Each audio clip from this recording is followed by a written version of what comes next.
నమస్తే. ఇన్నాళ్ళు నన్ను సపోర్ట్ చేస్తూ, ఎంకరేజ్ చేస్తూ మీ ప్రేమని నాకు అందిస్తున్న ప్రతి ఒక్కరికి కృతజ్ఞతలు.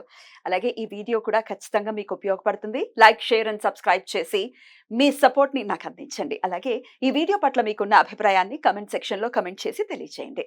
ఇప్పుడు వీడియోని చూద్దాం. నమస్తే. Welcome to our channel. నేను పద్మిని. ప్రస్తుతంతో పాటు ప్రముఖ ఆధ్యాత్మికవేత్త, జ్యోతిష పండితులు, అమ్మవారి సేవకులు, దత్త, గణపతి ఉపాసకులు మురళీధర శర్మ గారు మనతో పాటు ఉన్నారు. మాట్లాడదాం. మురళి గారు నమస్తే అండి. మహాదేవ శ్రీమాత్రే నమః. జూలై మాసం వచ్చేస్తోంది. ఇంగ్లీష్ మాసం. అలాగే జూలై 6వ తారీఖు నుంచి ఆషాఢ మాసం కూడా ప్రారంభం కాబోతోంది. అయితే జూలై 1 నుంచి ఒకవేళ మనం చూసుకుంటే ఎట్లా ఉండబోతుంది ఈ జూలై మాసం మొత్తం కూడా? మాస ఫలితాలు ఒక్కసారి మీ ద్వారా తెలుసుకోవాలని అనుకుంటున్నాను. ద్వాదశ రాశులకి కూడా గోచారం ఎలా ఉంది, మరి ఎట్లాంటి పరిస్థితులు ఉండబోతున్నాయి ద్వాదశ రాశుల వాళ్ళకి, ఎలా ఉండబోతోంది ఈ మాసం అంతా ఒక్కసారి మీ ద్వారా మురళి గారు. తప్పకుండా అమ్మా. ప్రతి వీడియోలో కూడా మనం ఇంట్రో ఇవ్వడం జరుగుతున్నది.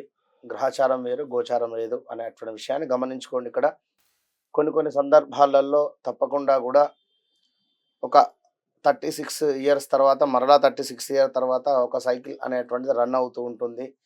జాతకరీత్యా 100కు 100% మీరు పుట్టినటువంటి సమయానికి ఏదైతే ఒక లగ్నం ఏర్పడుతుందో ఆ దశ, అంతర్దశ, అదేవిధంగా భుక్తి అనేటువంటిది 100కు 95% మనకు సహకరిస్తే ఈ యొక్క ఆఫ్టర్ 40 ఇయర్స్ తర్వాత ఈ యొక్క నామకరణం ఏదైతే ఉంటుందో దాన్ని బట్టి కూడా చూసుకునేటువంటి పరిస్థితి ఉంటుంది అనేటువంటి విషయాన్ని ఖచ్చితంగా అవును గమనించుకోండి. ఎందుకు అంటే మా జాతకం, మా యొక్క రాశి బాగుంది అయినా మాకు కలిసి రావటం లేదు అంటే అప్పుడు ఇప్పుడు మనం చెప్పినటువంటి విషయాన్ని పరిగణనలోకి తీసుకొని మరి మీరు పుట్టినటువంటి సమయంలో ఏ విధమైనటువంటి లగ్నం ఏర్పడింది, ఆ యొక్క లగ్న అధిపతి అష్టమాధిపతితో కలిసి ఉన్నాడా, మరి లేదా నీచబడి ఉన్నాడా, మరి ప్రజెంట్గా నడుస్తున్నటువంటి దశ అదే ఉందా, ఇలా ఒకసారి క్షుణ్ణంగా చూసుకున్నట్టయితే మంచి ఫలితం ఉంటుంది. ఇక్కడ సంతానం కోసం ఎదురు చూస్తూ ఉండేటువంటి వారు ఉదాహరణకు పంచమ దృష్ట లేదా పంచమాత ఏ గ్రహం ఉంది, పంచమాధిపతి ఎవరు అనేటువంటిది మనం చూసుకోవాలి. మరి ఆ దశ నడవనంతసేపు కూడా అయ్యో మాకు పిల్లలు కావటం లేదు. ఇప్పుడు తులారాశి వారు ఉన్నారు. వారికి 8వ స్థానంలో గురువు రన్ అయ్యేటువంటి పరిస్థితి ఉంది. గురుబలం తక్కువ ఉంది. వారికి ఇప్పుడు పిల్లలు అయ్యేటువంటి ఛాన్స్ చాలా తక్కువ అంటున్నాం ఇక్కడ. కానీ వారి జాతక రీత్యా పంచమ దశ అంటే పంచమాత ఉన్నటువంటి గ్రహము ఈ యొక్క దశలో కానీ అంతర్దశలో కానీ భుక్తులు కానీ నడుస్తూ ఉన్నట్టయితే వారికి కొన్ని రెమెడీస్ కానీ ఈ విధంగా మీరు ఉన్నట్టయితే మంచి ఫలితం ఉంటుంది అనేటువంటి విషయాన్ని చెప్పడం జరుగుతుంది. ఇట్లా అన్ని జాబ్ రిలేటెడ్ కావచ్చును, ఒక వివాహం రిలేటెడ్ కావచ్చును,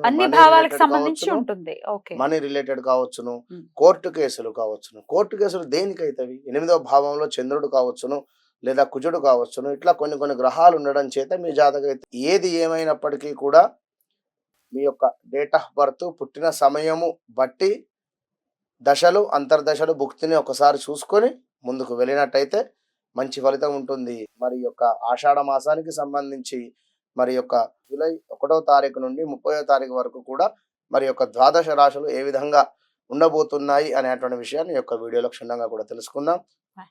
ఫైనల్లీ మీనరాశి వారు ఎలా ఉండబోతుందండి? మీనరాశి వారికి తప్పకుండా అమ్మా. ద్వాదశ రాశులలో 12వ రాశి అయినటువంటి యొక్క మీనరాశి వారికి ఎలా ఉంది అనేటువంటి విషయాన్ని చూసుకున్నట్టయితే గత కొంతకాలంగా వీరు ఏలినాడు శని ప్రభావం చేత బాధపడుతున్నారు. మరి యొక్క జూలై నెలలో ఎట్లా ఉంది అనుకుంటే కుజుడు, గురువు వీరికి శుభులుగా ఉండేటువంటి పరిస్థితి.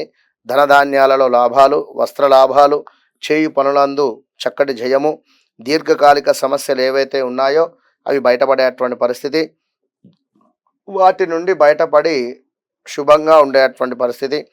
అదేవిధంగా అవసరాలకు ధనం అందేటువంటి పరిస్థితి. విద్యా ఉద్యోగంలో చక్కటి లాభాలు ఉన్నవి. నూతన పనులు ఆరంభించుట, మంచి వారితో స్నేహము చేయుట, బంధువులకు సహాయం చేయుట, మనస్సునందు చురుకుతనముతో కుటుంబముతో తీర్థయాత్రలు చేయుట, గృహమునకు అలంకార వస్తువులు కొనుట. మొత్తం మీద ఈ యొక్క నెలలో కళ్ళు మూసుకొని చెప్పేటువంటి విషయం ఏమిటయ్యా అంటే మీనరాశి వారికి బాగుంది అని. మరి ఇంకా కూడా చూసుకుందాం. చాలా కాలంగా పడినటువంటి శ్రమ ఫలించేటువంటి పరిస్థితి. అనుకున్న పనులు అనుకున్న సమయానికి పూర్తి చేస్తూ ఉన్నారు. ఆర్థిక వ్యవహారాలు గతం కంటే పుంజుకుంటూ ఉన్నాయి. కొన్ని వ్యవహారాలలో అంచనాలు నిజమవుతూ ఉన్నాయి. నిరుద్యోగులకు అందినటువంటి సమాచారం కొంత సంతోషం అందిస్తూ ఉన్నది. దూరపు బంధువుల నుండి శుభకార్య ఆహ్వానాలు అందుతూ ఉన్నాయి. సోదరులతో భూ వివాదాలు ఒక కొలిక్కి వస్తూ ఉన్నాయి. గృహ నిర్మాణ పనులు ప్రారంభిస్తారు. కుటుంబ సభ్యులతో చక్కగా కూడా సఖ్యత వ్యవహరిస్తూ ఉన్నారు. వృత్తి వ్యాపారాలు మరింత పుంజుకుంటూ ఉన్నాయి. వారం ఈ యొక్క నెల మధ్యలో ఇంట బయట కొంత చికాకులు ఉన్నప్పటికీ కూడా ఆ చక్కటి ఆరోగ్యంతో ముందుకు వెళుతూ ఉన్నారు. ఇవన్నీ ఎందుకు అంటే శని భగవానుడు ముందుగా మీకు ఈ యొక్క కుజుడు గురువులు శుభులుగానైతే ఉన్నారు కనుక ఎవరి జాతకంలో అయినా కూడా గురుబలం ఉంటే అద్భుతంగా ముందుకు వెళుతారు. ఇప్పుడు కుజుడు కూడా మీకు చాలా చక్కగా ఉండడం జరిగింది. గత కొంతకాలంగా ఏలినాటి శని అని చెప్పి మీకు మీరే నెగిటివ్గా ఒక ఫీలింగ్లో ఉండడం జరుగుతున్నది కనుక ఇప్పుడు దానిని తీసేయండి. ఈ యొక్క 139 రోజులు మీకు జూలై 1 నుండి 3 నెలలు కూడా 108 రోజులు వేసుకోండి. చాలా అద్భుతమైనటువంటి వాతావరణం ఉండబోతూ ఉన్నది. అసలు అనుకున్నటువంటి పనులు అనుకున్నటువంటి విధంగా కానీ ఎందుకు అంటే శని వక్రం చెందడం చేత మీకు 10వ స్థానము చూపు ఈ యొక్క శని భగవానుడు చూడడం జరుగుతూ ఉన్నది. 11వ స్థానంలో ఈ యొక్క చూపు చూడడం చేత అన్నింట విజయమే. అన్నింట వ్యాపారస్తులకు కానీ ఉద్యోగ ప్రయత్నాలు కానీ లేదా విదేశీ ప్రయత్నాలు కావచ్చును లేదా వివాహ విషయంలో ఏమైనా మీకు ఇబ్బందులు కలిగినటువంటి వాతావరణం ఉంది అనుకుంటే తప్పకుండా కూడా వివాహ సంబంధిత విషయాలలో కూడా మీకు అనుకున్నటువంటి పనులు అనుకున్నటువంటి విధంగా ముందుకు వెళ్ళేటువంటి పరిస్థితి గోచరిస్తూ ఉంది. మీనరాశి వారికి అసలు ఎలాంటి రెమెడీస్ లేవండి ఈ యొక్క నెలలో. తప్పకుండా కూడా అద్భుతమైనటువంటి ఫలితం మాత్రము గోచరిస్తూ ఉన్నది. మరలా చెప్తూ ఉన్నాను, 100% బాగుంది. All the best. ఎట్టకేలకు బాగుందన్న మాట వినపడుతోంది. ఎందుకంటే ఆల్రెడీ ఏలినాటి శనితో చాలా ఇబ్బందులు పడుతూ స్టక్ అయిపోయిన జీవితాలను మీరు ఎన్నో సార్లు కూడా చెప్పి ఉన్నారు. కొంత ఊరట అయితే లభిస్తుంది. ఎన్నాళ్ళు ఈ 1 మంత్ తర్వాత కూడా ఉంటుందని అనుకోవచ్చు. తప్పకుండా అంటే శని వక్రగతి త్యాగం అయ్యేంత వరకు కూడా ఉంటుంది. 3 నెలలు.